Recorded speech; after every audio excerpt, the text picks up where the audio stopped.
رئیس ناحیه حصار نرخش 1 میلیون دلار هست یکون کس خریدار. رئیس ناحیه مثلا رودکی نرخش مثلا 500,000 دلار هست خریدار یا نه؟ حتی بعضی رئیس های ناحیه اخره ندارن، ماشیناشون 100-200,000 دلار.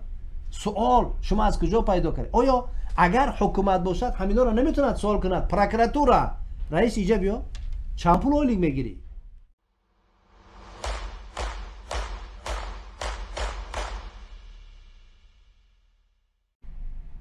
حق مسکین و غریب میخورید. در کروپسیا، در بیوروکراتیا، در ظلم مردم پریموی گفتی گپا صحیح می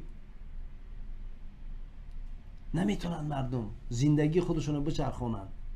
خانه ساختن، طرف میگه خانه ساختم، برای خانه را دکومنت کردن 5,500 سامان من صرف کردم. 5,500 سامان برای یک دفترچه. هر یک اداره 100 دلار امضا مهر دارد. 100 دلار 100 دلار امضای یک رئیس. تصور کنید برای چی؟ برای که اون رئیس اون منصب اون کرسی را برای 1 میلیون دلار خریده است. او دیگه مجبور است که پول خودش برگردونه. مشکل ما همینجاست.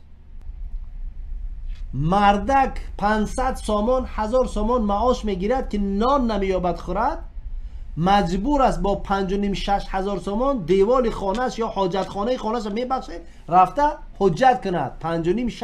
5,500-6,000 سامان در کم بغل ترین دولتی دنیا. آیا این حکومت میدونه؟ اون مردم از تاجیکستان به ما زنگ میزنن، همچنانی که از دنقره برای ما زنگ زدن و گفتن که آب نداریم، مکتب نداریم. از اداره جماعتی همونجا زنگ زدن گفتن که دروغ میگوین، اینا هم آب دارن هم مکتب. وقتی مردم زنگ بزنن میگن نداریم، شما زنگ بزنید میگه داریم. خب با کی باور کنیم؟ بنابر همین مسئولای محترم، انیخترش نامحترم، رئیسای جماعت ها، ظلم زیاد شما بالای مردم میکنید. رئیسای جماعت ها قبل از اون که یک کار انجام میدید، شب وقتی خانه میرید فکر کنید که شما رئیسید. رئیس یعنی مسئول. مسئول چی؟ یعنی جوابگو. برای چی؟ مشکل این مردم. اگر ره ندارن رئیس تو گناهگاری، اگر نان ندارن رئیس تو گناهگاری، اگر مشکل دارن حل نمیشد رئیس تو گناهگاری. به خدا قسم تو اگر امروز رئیسی فکر نکن که این دنیا میگذرد تو چی میروی و بعد این کارت حل نمیشود.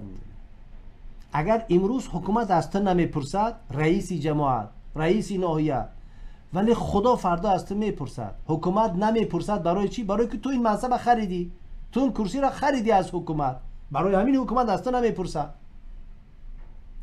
من با تمام مسئولیت میتونم گفتم 90% کرسی ها، رئیس ها، جماعت ها، دیگر ها با پول خریده و فروخته میشوند.